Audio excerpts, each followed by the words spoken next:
तो हेलो बच्चा लोग, this is Jagjot Singh. Once again आपका स्वागत है जेटीपी क्लासेस में। आज बच्चा जी हम करेंगे +1 साइंस के लिए।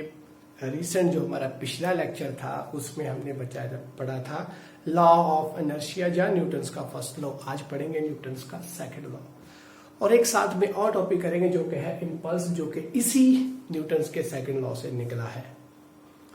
तो बच्चा जी पहले लॉ में हमने क्या पढ़ा था, एक बार फिर से वो तीनों के तीनों लॉ एक बार रिकॉल कर लें। पहला लॉ क्या था जो हमने उस दिन पढ़ा था, वो क्या था कि अगर कोई बॉडी किसी जगह पर पड़ी है जहां कोई भी बॉडी अगर यूनिफॉर्म मोशन के साथ चल रही है तो बच्चा जी वो यूनिफॉर्म मोशन के साथ ही चलेगी। जहां वो रेस्ट पे है तो वो रेस्ट पे ही रहेगी जब तक हम उसके ऊपर कोई एक्सटर्नली फोर्स अप्लाई ना कर दें। तो ये था फर्स्ट लॉ। सेकंड, अभी क्या करें, फोर्स अप्लाई करें। सेकंड में क्या है कि अगर किसी बॉडी के ऊपर हम कोई भी फोर्स अप्लाई करते हैं जो कि एक्सटर्नल फोर्स है, तो अप्लाई करने के साथ क्या होता है बच्चा जी, अगर तो बॉडी रेस्ट पे है तो वो बच्चा जी मोशन में आ जाएगी। अगर बॉडी मोशन में है तो डिपेंड है कि हम फोर्स किस साइड को अप्लाई कर रहे हैं। अगर जिस साइड को मोशन में है अगर हम उसी साइड को ही फोर्स अप्लाई करें तो बच्चा जी उसके साथ क्या होगा कि बॉडी की जो स्पीड ये थी अब वो तेज हो जाएगी। मींस उसमें क्या आ जाएगी, एक्सेलरेशन आ जाएगी।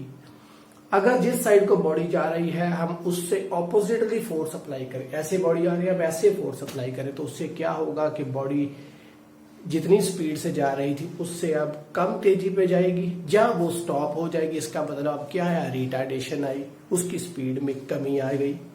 तो चेंज इन वेलोसिटी आ गया। तो बच्चा फिर से क्या आ गई, एक्सेलरेशन। बट यहाँ पर चेंज जो आ रहा है वो नेगेटिव है, मींस पहले तेजी पे था अब कम है वेलोसिटी उसकी। तो इसका मतलब क्या आ रही है, रिटार्डेशन। डिपेंड है कि हम फोर्स किस साइड को अप्लाई कर रहे हैं। तो बच्चा ये था सेकेंड।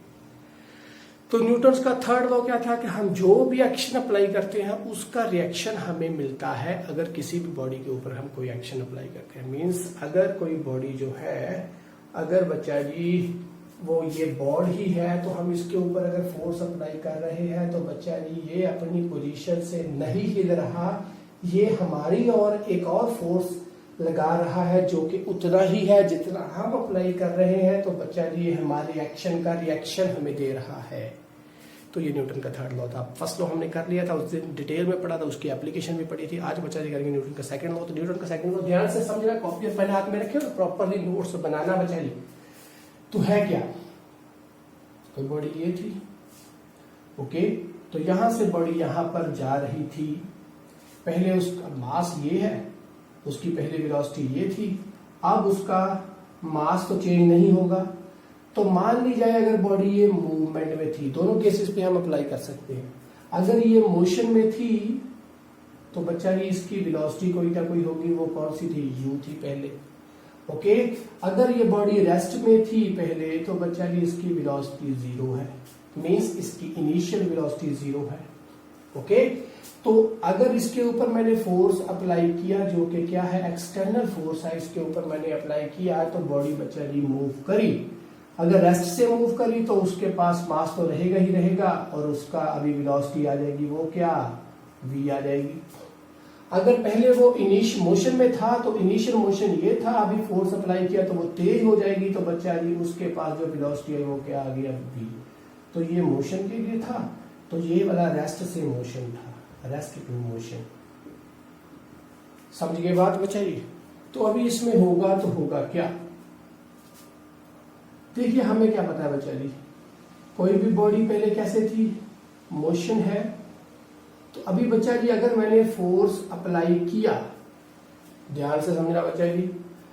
अब अगर कोई, न्यूटन का सेकंड लॉ बोलता क्या है बच्चा जी, अभी न्यूटन का सेकंड लॉ ने क्या बोला, if we apply an external force on a body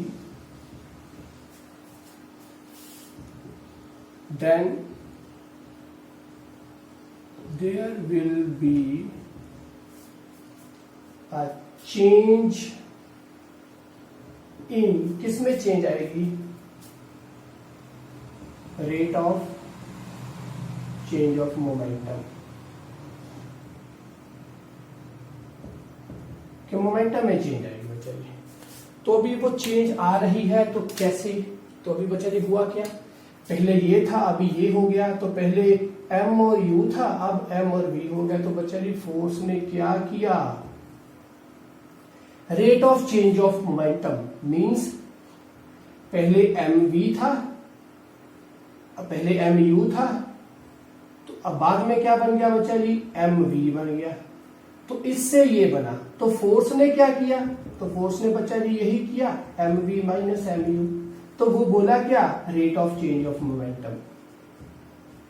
ये थी कि पहले बच्चा जी वो क्या था, पहले फोर्स ये रहा हमारे पास, फोर्स ने क्या किया, एक्सटर्नल फोर्स हमने प्रोवाइड किया, तो उसने ये बॉडी की स्पीड, जो उसका मोमेंटम पहले ये था अभी उससे मोमेंटम इसमें चेंज हो गया। तो न्यूटन का सेकंड लॉ बोलता है तो है क्या, देखिए बॉडी रेस्ट में थी तो उसको चेंज किया हमने, फोर्स अप्लाई किया, तो बच्चा जी उसका मोमेंटम पहले क्या था, एम रेस्ट में था, तो क्या मोमेंटम हुआ यहाँ पर रेस्ट वाला केस, तो मोमेंटम क्या आया, एम वी होता है मोमेंटम, तो वी नहीं था तो पहला मोमेंटम 0 था, अब मोमेंटम क्या आ गया, एम इंटू वी। तो यहां पर बच्चा जी पहले मोमेंटम क्या था, एम इंटू यू, तो अभी मोमेंटम क्या बन गया, एम इंटू वी। तो बात समझ में आई। तो मोमेंटम में चेंज लाई, तो लाई किसने, फोर्स ने। ओके, तो वो मोमेंटम में चेंज है कैसी, rate of change in momentum, momentum में change, rate of change in momentum.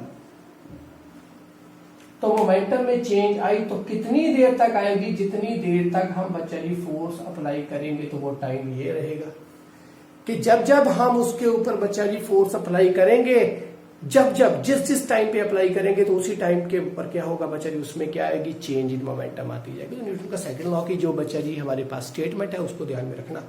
तो वो बच्चा जी बोलती क्या है कि जो हम एक्सटर्नल फोर्स अप्लाई करते हैं उसके साथ क्या होता है बच्चा जी, rate of change in momentum there will be occur. तो वो उसमें आती है जब, कब, जब हम उसके ऊपर फोर्स अप्लाई करते हैं। तो मोमेंटम में चेंज आ चुकी है, तो बच्चा जी अभी चेंज इन मोमेंटम हुआ, तो फिर इसका मतलब क्या हो गया, पहले क्या था,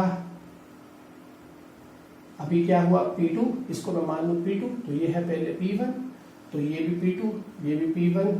तो डिपेंड हमारे ऊपर है हम कौन सा केस ले रहे हैं, रेस्ट से मोशन कि या मोशन टू मोशन।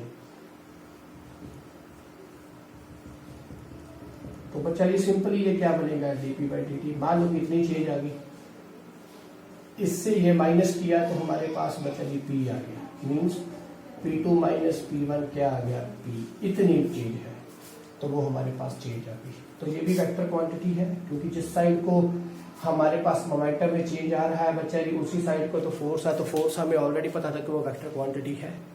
किसी पर्टिकुलर डायरेक्शन की और हम फोर्स अप्लाई करते हैं तो बच्चा जी डिस्प्लेसमेंट भी आनी वाजिब है। तो डिस्प्लेसमेंट भी एक क्या है हमारे पास, वेक्टर क्वांटिटी है। उसी तरीके से फोर्स भी एक वेक्टर क्वांटिटी है, क्योंकि एक उसकी पर्टिकुलर डायरेक्शन है। ऐसे तो नहीं है कि फोर्स इस साइड को अप्लाई करें तो लग इस साइड को रहा हो, नहीं, वो किसी पर्टिकुलर डायरेक्शन को हम अगर अप्लाई करते हैं तो बच्चा जी वो उसी साइड को लगता है। इसका मतलब उसकी डायरेक्शन भी है और उसका मैग्नीट्यूड भी है, therefore it is a vector quantity. तो बच्चा जी हमारे पास क्या बन गया, फोर्स की डेफिनेशन ये बनकर आ गई है। तो बच्चा जी फिर क्या बना हमारे पास, तो ये बना। तो ये होता क्या है, वैसे एम है और साथ में कोई वेलोसिटी होगी। तो वेलोसिटी बच्चा जी इससे ये हुई, इसका मतलब जो ये मोमेंटम होगा इसकी कोई ना कोई वेलोसिटी तो होगी ना। तो बच्चा जी वो क्या हुआ, इसको मैं लिख लूं ऐसे। तो ये तो स्केलर था और ये वेक्टर था, तो हमारे पास इसको एम को आगे लिया है, तो पीछे क्या बना dv बाई dt। तो वो क्या होता है, एक्सेलरेशन। तो force equals to mass into acceleration भी होगा। तो हमारे पास इसका मतलब न्यूटन सेकंड लॉ से कौन कौन सा रिलेशन बना कि F इक्वल्स टू क्या होता है, mass into acceleration. F equals to क्या होता है, rate of change in momentum. तो डायरेक्टली प्रोपोर्शनल है दोनों के दोनों। तो क्लियर हुआ बच्चा जी, ये डायरेक्टली प्रोपोर्शनल है, there will be a change in momentum. इसका मतलब जो फोर्स था वो डायरेक्टली प्रोपोर्शनल था किसके, इसके। यहां से स्टेटमेंट शुरू हुई, तो हम इसको अगर हटाना हो तो यहाँ पर K लगाएंगे ना, इससे ये चेंज आई विद रिस्पेक्ट टू dt आएगी। ओके, तो अगर बच्चा जी हमने इस प्रोपोर्शनल को हटाना हो तो बच्चा यहाँ पर K लगाएंगे और K की वैल्यू क्या होती है 1। तो देयरफॉर सिग्निफाई होता हुआ ऐसे यहाँ तक हम पहुंच जाएंगे। तो फोर्स क्या आ गया, मास इनटू एक्सेलरेशन। तो बात समझ में आ चुकी होगी आपके पास। फॉर्मूले ये जो दो बने हैं इसी के साथ न्यूमेरिकल बन सकते हैं। तो आपको पता होना चाहिए कि फोर्स क्या है, मास इंटू एक्सेलरेशन है, जहां dp/dt है। डन। तो ये था न्यूटन्स का सेकंड लॉ। अभी इसके दो यूनिट होंगे बच्चा जी हमारे पास। यूनिट क्या बनेंगे अभी देखिए फोर्स के। अभी दो तरीके के यूनिट है बच्चा जी। पहला यूनिट होगा इस साइड को, कि फोर्स जो है अगर वो इस अर्थ की ओर ना लगता हो, मींस जैसे हम जो भी बॉडीज अर्थ के ऊपर पड़ी है उस पे हॉरिजॉन्टली फोर्स लगते हो, तो बच्चा जी वो सारे के सारे फोर्स क्या आएंगे हमारे पास, एब्सोल्यूट। ओके, वो एब्सोल्यूट यूनिट्स होंगे किसके, फोर्स के। और जो फोर्सेस बच्चा जी किस साइड को लगते हो, अर्थ की ओर लगते हो, तो वो सारे के सारे फोर्सेस कौन से होंगे, ग्रेविटेशनल होंगे। तो बच्चा जी दो फोर्सेस है हमारे पास, एक है हॉरिजॉन्टली वाले और अर्थ के ऊपर जो हॉरिजॉन्टली लगते हैं ऐसे। तो सेकंड है बच्चा जी जो अर्थ के टूवर्ड्स और अगेंस्ट लगते हो। अर्थ के हॉरिजॉन्टली हुए जहां परपेंडिकुलर हम कह सकते हैं अर्थ के। तो जिस साइड को अर्थ को क्या, अभी अर्थ के क्या है, ये अर्थ की जो एक्सेलरेशन है उससे क्या लगते हो, परपेंडिकुलरली। तो वो क्या हुए, हॉरिजॉन्टली हुए। अर्थ अपनी और हर एक चीज को खींचती है बच्चा जी। तो यहां पर देखा जाए तो यहां पर एक्सेलरेशन कौन सी आएगी, एक्सेलरेशन ड्यू टू अर्थ, तो वो कौन सी होगी, 9.8। तो बच्चा जी इसका मतलब फोर्स किस साइड को होगा, अर्थ की ओर होगा। तो ये टूवर्ड्स हो गया। अगर ऐसे आ रहा है, अगर हम ऊपर को अप्लाई करेंगे तो अगेंस्ट होगा, against the earth. Against the earth means against the acceleration due to earth. समझे बात। तो बच्चा जी अगर ऐसा केस होगा तो इसमें हमारे पास जो एक्सेलरेशन लेकर चलेंगे वो 9.8 होगी। अगर ऐसे ऐसे मोशन होगा अर्थ के ऊपर, means acceleration due to gravity के परपेंडिकुलर होगा, तो उसमें हम एक्सेलरेशन क्रिएट करवाएंगे। कैसे, अपना खुद का फोर्स लगाकर। तो समझ लगी बात बच्चा जी। तो देखा जाए तो फिर इसको हम बोलते हैं, जो ऐसे लगता है बच्चा जी इसको बोलते हैं एब्सोल्यूट यूनिट्स ऑफ फोर्स। तो ये वाले जो होंगे इसको बच्चा जी हम बोलते हैं ग्रेविटेशनल यूनिट्स ऑफ फोर्स। तो इस वाले केस में जो ये एब्सोल्यूट यूनिट्स ऑफ फोर्स है, इसमें बच्चा जी क्या होगा, फोर्स क्या आएगा, we know that force equals to mass into acceleration है force equals to mass into acceleration. तो बच्चा जी इसमें अगर मास की वैल्यू हो 1 किलोग्राम कोई बॉडी हो, तो बच्चा जी एक्सेलरेशन आ जाए 1 मीटर पर सेकंड स्क्वायर। देयरफॉर उस बॉडी के ऊपर जो बच्चा जी फोर्स लगता होगा वो कितना होगा, 1 न्यूटन। समझ में आई बात। एब्सोल्यूट यूनिट्स ऑफ फोर्स के अंदर हम फोर्स को बोल सकते हैं कि कोई भी फोर्स हम जो अप्लाई कर रहे हैं वो 1 न्यूटन के बराबर है। कब, जब बच्चा जी किसी भी बॉडी जो कि उसका मास हो 1 किलोग्राम और उसके ऊपर जो एक्सेलरेशन लग रही हो बच्चा जी वो कितनी हो, 1 मीटर पर सेकंड स्क्वायर।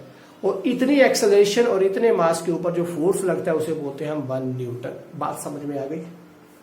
तो ये किस में होगा, एसआई में। तो सीजीएस ये आ गया एसआई में। तो सीजीएस में क्या होगा बच्चा जी, फोर्स का यूनिट सीजीएस में क्या होगा, सीजीएस में होगा डाइन। और हमें पता था 1 न्यूटन के अंदर कितने टाइम्स होते हैं, 10⁵ टाइम। तो डन है, ये बात आपको पता है। तो ग्रेविटेशनल के अंदर क्या होगा बच्चा जी, force equals to mass into acceleration. Okay, mass हमें पता है और एक्सेलरेशन कितना है, 9.8 मीटर पर सेकंड स्क्वायर। तो ये हमारे पास क्या है, एक्सेलरेशन। इतनी एक्सेलरेशन है। मास कितना होगा बॉडी का, 1 किलोग्राम। तो बच्चा जी उसके ऊपर जो फोर्स लगेगा, अभी जो फोर्स लगेगा उसे हम बोलते हैं बच्चा जी केजीएफ, उसे बोलते हैं किलोग्राम फोर्स। तो बच्चा जी न्यूटन्स के हमारे पास जो फोर्स है उसके 2 यूनिट्स है। एक है न्यूटन, जो कि कैसे होता है, जब अर्थ के ऊपर कोई भी बॉडी चल रही हो हॉरिजॉन्टली, उसके ऊपर जो फोर्स लगता हो या लगाया जा रहा हो बच्चा जी वो हम खुद अप्लाई करेंगे। जहां कोई बॉडी हमारे ऊपर अप्लाई करेगी तो बच्चा जी वो वाला फोर्स जो होता है उसका यूनिट होता है न्यूटन। एसआई में, सीजीएस में होता है डाइन, और 1 न्यूटन में 10⁵ डाइन्स हैं। सेकंड है ग्रेविटेशनल। ग्रेविटेशन वाले केस में बच्चा जी एक्सेलरेशन जो होगी वो 9.8 होगी, जो कि अर्थ लगाएगा। अगर बॉडी इस साइड को आ रही है, अगर ऊपर को जा रही है तो -9.8 मीटर पर सेकंड स्क्वायर होगी। और अगर मास किसी बॉडी का हो 1 किलोग्राम तो बच्चा जी उसके ऊपर जो फोर्स लगता हो उसे बोलते हैं हम केजीएफ। समझे बात? किसमें केजीएफ किसे बोलते हैं? एसआई में। और सीजीएस में बोलते हैं जीएफ। समझे बात? KGF kilogram force, GF means gram force. Done. तो ये आ जाएगा एसआई में और सीजीएस में बच्चा जी आएगा जीएफ। तो अब देखा जाए बच्चा जी 1 केजीएफ के अंदर कितना आ गया? 9.8 मास कितना था? 1 किलोग्राम, तो किलोग्राम लिखा साथ में, और साथ में आया मीटर पर सेकंड स्क्वायर। तो ये बात हमारे पास क्या था? किलोग्राम। ये तो इसका मतलब 9.8 न्यूटन, इसका मतलब 1 केजीएफ के अंदर इतने न्यूटन्स होते हैं। तो बच्चा ये समझा जाए कि अर्थ की और जो ये ग्रेविटेशनल यूनिट ऑफ फोर्स है ये कितना बड़ा होगा? 9.8 न्यूटन्स के बराबर होगा 1 केजीएफ। बात समझ में आ गई? इसी तरीके से हम जीएफ के बारे में कर लेंगे, कौन सा? ग्राम फोर्स के बारे में भी कर सकते हैं। तो बच्चा जी ये हमारे पास हो गया कौन सा? न्यूटन का सेकंड लॉ खत्म। ओके, इसके न्यूमेरिकल्स बन सकते हैं। न्यूमेरिकल्स आपने दिमाग में रखने हैं, क्या क्या स्टेटमेंट थी उसी को लेकर चले और यहां तक पहुंचे हैं, ये भी आप समझ में रखें। F = dp/dt और इसे भी दिमाग में रखें, F = मास × एक्सेलरेशन। Done, cleared. अब इसके बाद हम करेंगे बच्चा जी इंपल्स। इसको मैं इरेज कर रहा हूं, उसके बाद करेंगे इंपल्स। स्क्रीनशॉट लीजिए आप। तो बच्चा जी नेक्स्ट है हमारे पास इंपल्स। इंपल्स में क्या होगा? न्यूटन का सेकंड लॉ ही तो है जो इंपल्स में चल रहा है, वो क्या है? We know that F = dp/dt है equals to mass into acceleration। तो इसी को लेकर चलेंगे कि इंपल्स बनता है तो क्या। देखिए जो बच्चा जी अगर किसी भी बॉडी को मूव करवाया गया, ठीक है, और मूव करवाया गया मींस कैसे कि अगर बॉडी मोशन में है तो उसके ऊपर बच्चा जी जब हम मोशन के वो बॉडी मोशन में चलते चलते उसके ऊपर हम अगर फोर्स, एक्सटर्नल फोर्स अप्लाई करते हैं तो बच्चा जी क्या होगा कि उसके ऊपर इस फोर्स का असर दिखेगा, वो बॉडी एक्सेलरेटेड होगी अगर उसी साइड को हम फोर्स अप्लाई करें। तो बच्चा जो फोर्स अप्लाई किया वो कैसे होगा? जैसे हमने फोर्स अप्लाई करना शुरू किया तो स्टार्टिंग में फोर्स थोड़ा कम लगेगा ना, क्योंकि हम अभी तक हमारे फिंगर्स हैं जो वही टिप में उसके साथ जो फिंगर्स की टिप्स है वही उसके साथ बॉडी के साथ अटैच हुई। इसका मतलब अभी फोर्स फुल स्ट्रेंथ के साथ नहीं लगेगा। तो बाद में अगर पूरा फोर्स हमारा उस पर यूज में आ रहा है तो अभी फोर्स पूरा लगेगा उसके ऊपर दमकर, ठीक है, पूरा फोर्स के साथ लगेगा।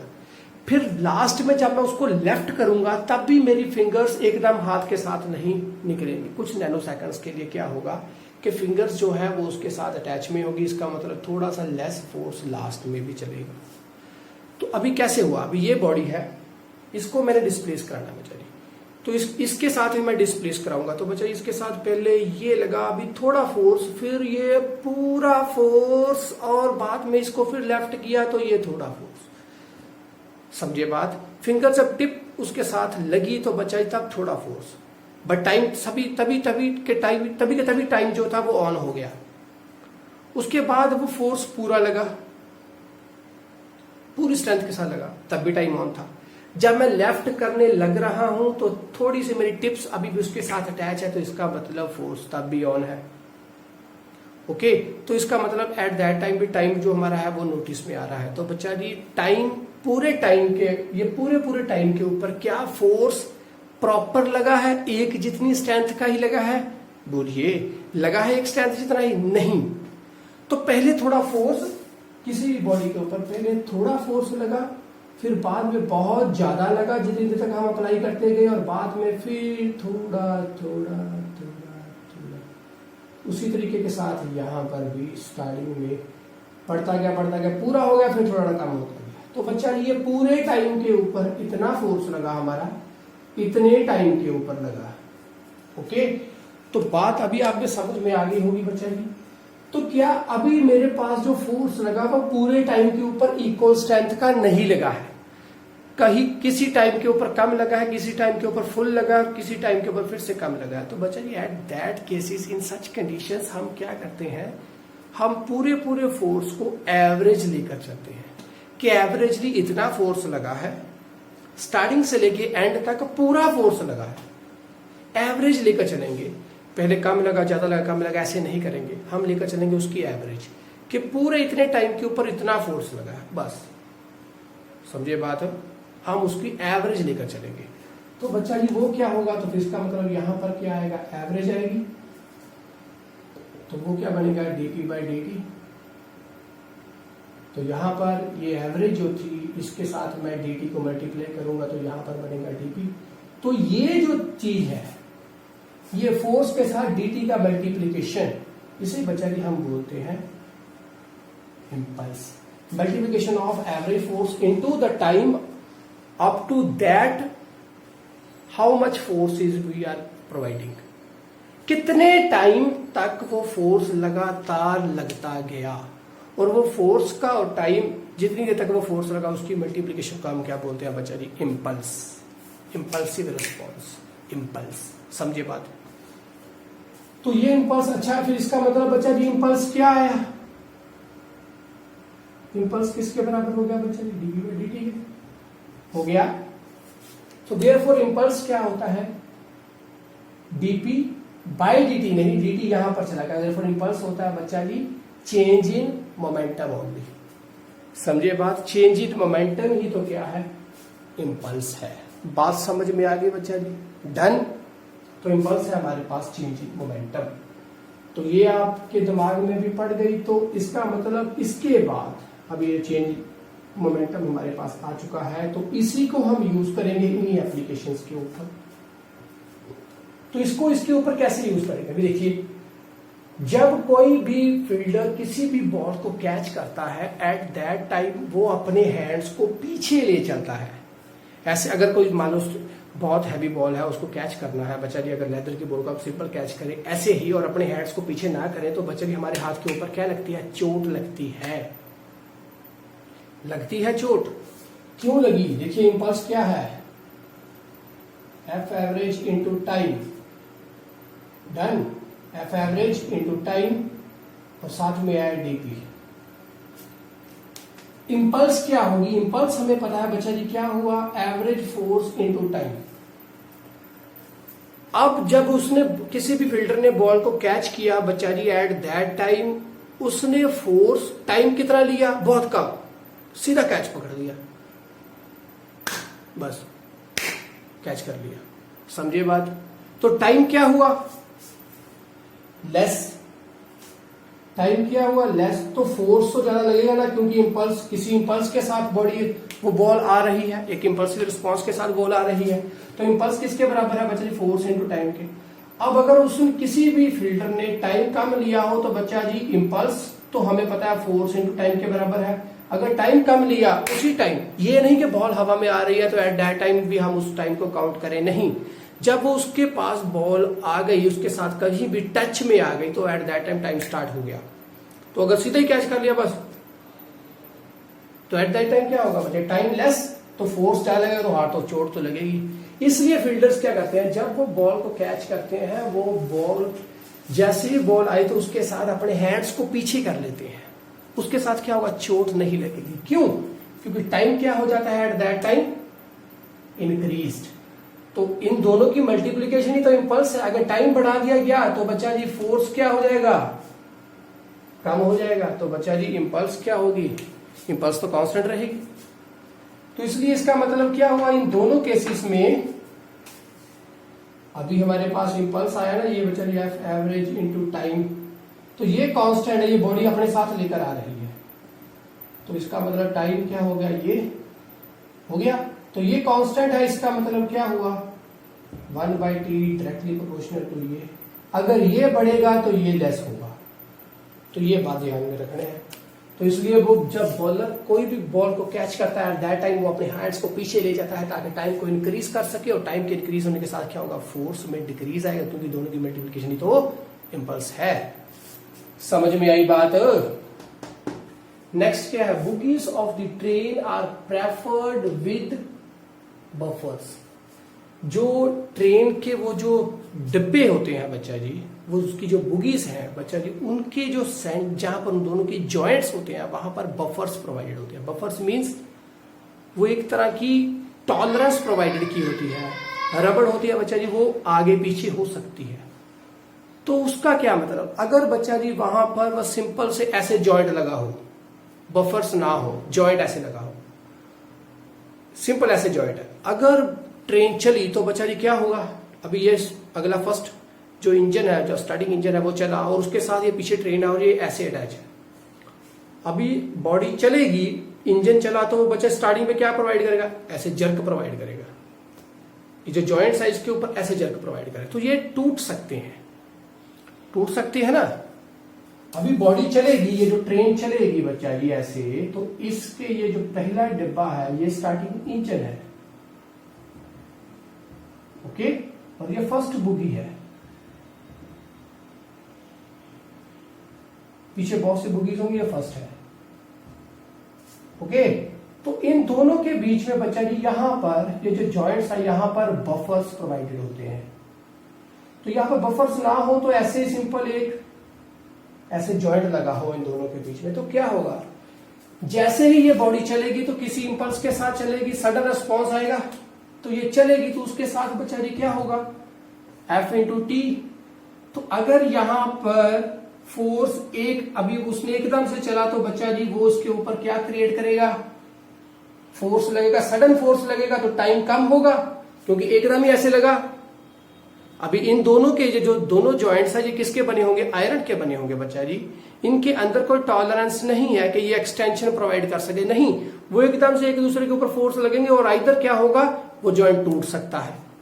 तो इसका मतलब टाइम क्या हुआ, जब वो फोर्स लगा वो बहुत कम, तो टाइम बच्चा जी बहुत कम होगा तो फोर्स बहुत ज्यादा लगेगा, तो ये ब्रेक हो सकते हैं। इसलिए यहां पर क्या किया गया, बुगीज प्रोवाइडेड किए गए, ओके। तो बुगीज ने क्या करेंगे, बुगीज के अंदर बफर्स होते हैं बच्चा जी, वो क्या करेंगे, जब ये फोर्स लगेगा तो वो क्या करेंगे, अभी ऐसे है, ऐसे है, ठीक है, जब फोर्स लगेगा तो वो उसके ऊपर ऐसे थोड़ी एक्सटेंशन क्रिएट करवा देंगे, एक्सटेंशन थोड़ी सी, कि इसका मतलब वो जो फोर्स है वो ज्यादा टाइम तक लग सके।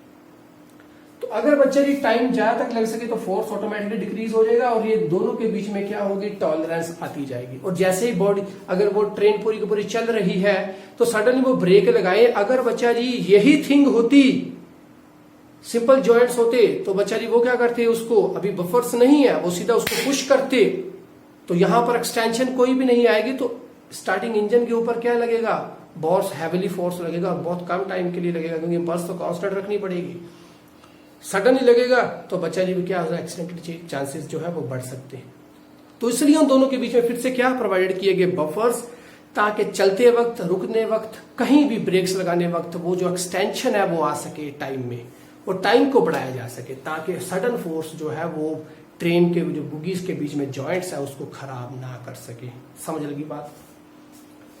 A person falling on a cemented floor और ऑन अ सैंडी फ्लोर, अगर सीमेंटेड फ्लोर के ऊपर कोई पर्सन गिरता है तो बच्चा जी उसे चोट लगती है, और किसी सैंडी फ्लोर के ऊपर अगर वो गिरता है तो उसे चोट नहीं लगती।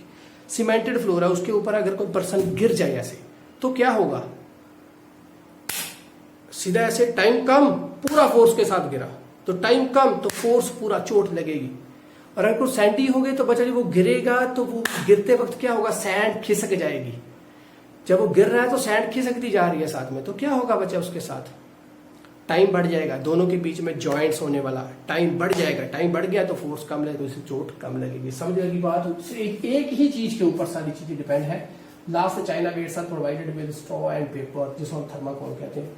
तो चाइनी वेयर्स जो होती हैं बच्चा जी, जो हमारे पास डिश वॉशिश होती हैं, जो कुछ भी ऐसी चीज जो चाइना मेड थिंग्स हैं, जिसको जो हमारे पास जैसे क्रॉकरी है बच्चा जी, उन सभी के सभी को हम पेपर और स्ट्रॉ में जब व्रैप होकर आते हैं, या फिर बच्चा जी वो थर्माकोल के अंदर व्रैप होकर आते हैं। तो वो क्यों, क्योंकि ट्रांसपोर्ट के वक्त कहीं पे भी जब वो सडनली गिर भी जाए तो बच्चा जी वो जो साइड पे थर्माकोल होगी वो क्या करेगी, अगर वो ना हो तो ऐसे अगर क्रॉकरी का कोई भी सामान नीचे गिर जाए तो बच्चा जी क्या होगा, गिरा, टाइम कम, टूट गया, फोर्स ज्यादा लगेगा, टूट जाएगा।